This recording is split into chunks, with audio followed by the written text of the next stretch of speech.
नमस्कार, मैं राकेश मैथमेटिक्स से राकेश सर आपको इस चैनल पर हार्दिक स्वागत और अभिनंदन करता हूं। बच्चों, आप देख रहे हैं क्लास 10 एनसीईआरटी पाठ्यक्रम पर आधारित पाठ 2 पॉलिनोमियल।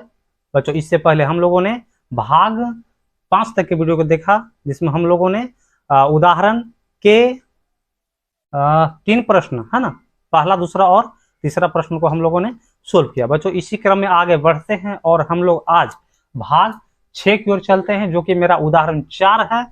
देखिए जरा उदाहरण 4 क्या कह रहा है। ठीक है, चलिए। तो एक द्विघात है ना, एक द्विघात बहुपद ज्ञात कीजिए। क्वेश्चन को ढंग से पढ़ना है, पढ़ करके समझना भी है। ठीक है, एक द्विघात बहुपद ज्ञात कीजिए जिसके शून्य का योग बच्चों दिया है, शून्य का योग -3 दिया है और शून्य का गुणनफल जो दिया है से 2 दिया है। चलिए ठीक है, क्वेश्चन आपको भली भांति समझ में आ गया होगा।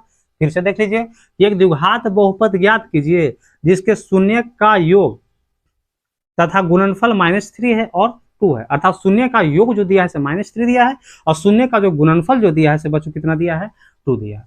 तो बच्चों इसको बनाते हैं, है ना। तो इसको बनाने के लिए बच्चों 2 तरीके मेरे पास है। ठीक है, आपको जो तरीका अच्छा लगता है उस तरीकों को आप यूज कीजिएगा। ठीक है, चलिए सॉल्यूशन।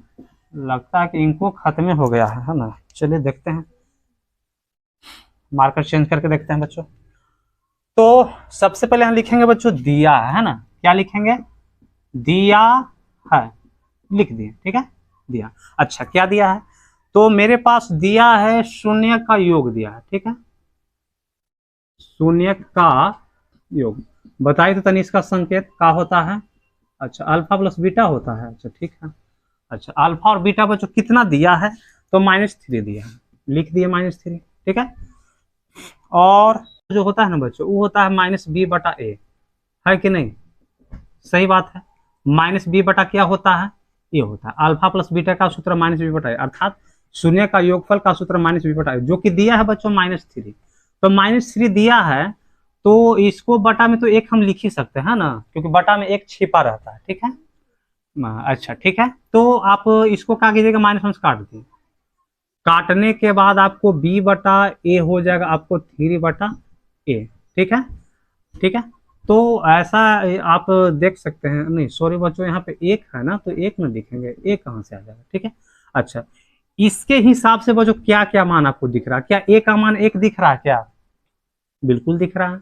क्या b का मान 3 दिख रहा है? तो बिल्कुल दिख रहा है। तो यहाँ पे मेरे पास जो आया है, a का मान 1 आया है और b का मान जो आया है कितना आया है? 3 आया है। a का मान 1 और b का मान कितना? 3 आया है। बच्चों ये जो आपको बता रहे हैं फर्स्ट लॉ है ना, पहला नियम से बता रहे हैं। ठीक ना, पहला नियम से हम बता रहे हैं, पहला नियम से। ठीक है ना, फर्स्ट लॉ से। ठीक है, फर्स्ट लॉ से। चलिए, तो आपको शून्य का योग दिया था, जिसके हिसाब से शून्य के योग के हिसाब से मेरे पास आ गया a का मान 1 और b का मान 3। ठीक है, अब आगे चलते हैं। शून्य का गुणनफल दिया है ना। अच्छा, शून्य का गुणनफल बच्चों कितना दिया है? तो 2 दिया है। कितना दिया है? 2। और इसका संकेत होता है अल्फा और बीटा, है ना, अल्फा और बीटा संकेत। अच्छा, कितना दिया है? तो 2 दिया है।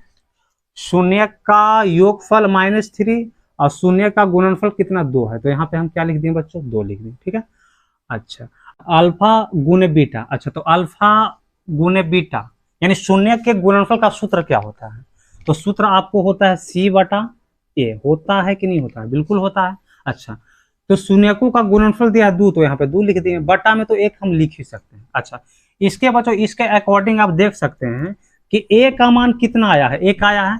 a का मान 1 आया है और c का मान 2 आया है कि नहीं?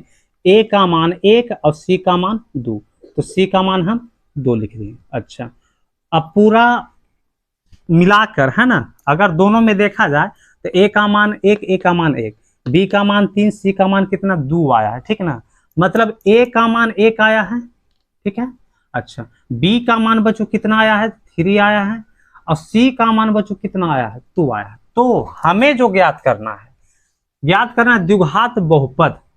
बच्चों क्या ज्ञात करना है? द्विघात बहुपद। तो द्विघात बहुपद ज्ञात करना है तो पहले नियम से आप लोगों को द्विघात बहुपद का बनावट को याद रखना होगा। तो द्विघात बहुपद की बनावट, है ना, द्विघात बहुपद की बनावट बच्चों। बनावट आपको याद होगा, है ना, बनावट क्या होता है, तो आपको A X square plus B X plus C, जहां ए बी सी एक वास्तविक संख्या होती है और ए नॉट इक्वल टू जीरो, ए कभी भी जीरो के बराबर नहीं होता है, ठीक है। तो आपको क्या करना है ना कि ए बी सी के मान को इस पे पुट कर देना है, मतलब रख देना है। ए बी सी के मान को इसमें क्या करना, तो रख देना है, तो रख दे रहे हैं। जहां ए बी सी क्या होती है, तो वास्तविक संख्या होती है।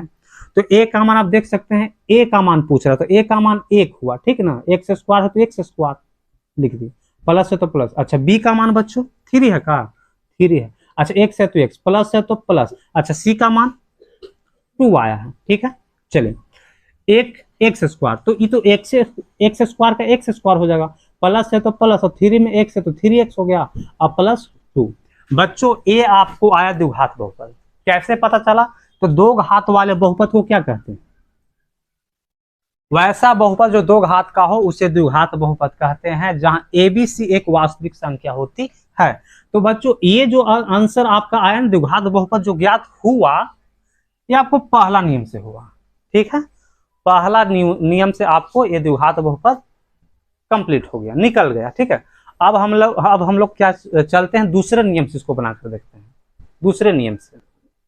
हाँ तो बच्चों दूसरा नियम देख लेते हैं। दूसरा नियम, है ना, से चलते हैं। Second law, L W law मैंने बच्चों नियम होता है ना, सेकेंड लॉ से चलते हैं। वही जो दे रखा है, दिया है, क्या क्या दिया लिख लेते हैं। दिया क्या है आपको, मेरे पास दे रखा है शून्य का योग, जिसका संकेत आप सभी जानते हैं अल्फा प्लस बीटा होता है। अच्छा कितना दिया है, तो -3 दिया है, देख सकते हैं। शून्य का योग बच्चों दिया है -3, तो शून्य का योग दिया है -3, जिसका संकेत होता है अल्फा प्लस बीटा होता है, ठीक है। अच्छा और क्या दिया, और कुछ दिया है क्या, तो शून्य का गुणनफल बच्चों, शून्य का गुणनफल, जिसका संकेत क्या होता है अल्फा बीटा। शून्य द्विघात बहुपद के दो शून्य, अल्फा और बीटा, और अल्फा इंटू बीटा का मतलब दोनों शून्य का गुणनफल हुआ है। अल्फा प्लस बीटा अर्थात दोनों शून्यों को क्या क्या जोड़े हैं, तो शून्य का गुणनफल बच्चों कितना दिया है, तो आपको 2 दिया है, 2 दिया है, ठीक है। तो अगर हमें ज्ञात करना है द्विघात बहुपद, तो आपको एक हम सूत्र बच्चों लिखाए थे, पुनः सूत्र से चल देंगे। सूत्र आपका द्विघात बहुपद का क्या सूत्र था, अगर याद है तो आपको पता होगा, एक्स स्क्वायर माइनस, है ना, एक्स स्क्वायर माइनस शून्य का योग एक्स प्लस शून्य का गुणनफल, ठीक है। कोई दिक्कत तो मेरे ख्याल से नहीं होनी चाहिए, है ना, अगर आपको सूत्र याद है तो, ठीक है। चलिए द्विघात बहुपद का सूत्र एक्स स्क्वायर माइनस शून्यकों का योग एक्स प्लस शून्यकों का गुणनफल होता है, ठीक है। चलिए एक्स स्क्वायर का एक्स स्क्वायर लिख दिया बच्चों, माइनस है तो यहाँ पे क्या कर दिया, माइनस कर दिया, ठीक है। अच्छा अल्फा प्लस बीटा अर्थात शून्यकों का योग, बच्चों शून्यकों का योग कितना दिया है, तो -3 दिया है, बोलिए यस नो, यस -3 दिया है या नहीं दिया है, तो बिल्कुल दिया है, -3 कर दिए। आपको एक्स है तो यहाँ भी एक्स दिया, प्लस है तो प्लस कर दिए, ठीक है। चलिए अल्फा बीटा अर्थात शून्यकों का गुणनफल जो होता है, तो शून्यकों का गुणनफल जो दिया है इसमें, बोलिए क्या दिया है, अल्फा बीटा का मान 2 दिया है, तो 2 हम लिख दिए। आगे चलते हैं, एक्स स्क्वायर माइनस माइनस क्या होता है बच्चों, तो माइनस प्लस होता है, तो 3 में अगर हम एक से गुना करेंगे तो क्या होगा, 3x हो गया, प्लस का प्लस और 2 का 2। तो बच्चों आप पहला नियम को देखिए और दूसरे नियम को देखिए, क्या मेरा ये दोनों बराबर आ रहा है कि नहीं आ रहा है। नियम कोई भी हो, पहला नियम हो, दूसरा नियम, तीसरा, 4, 5 कितना भी नियम हो, लेकिन आंसर तो आएगा, वही तो आएगा, है ना। तो द्विघात बहुपद बच्चों ये x square plus 3x plus 2, जो कि बिल्कुल क्या है, सही है। आपके 2 नियम है, और 2 नियम में जो आपको अच्छा लगे उस नियम का आपको परीक्षा में प्रयोग करना है ना। तो इसी तरह से जुड़े रहे राकेश मैथमेटिक्स के साथ। तब तक के लिए धन्यवाद, मिलते हैं अगले वीडियो में, आपका दिन शुभ हो।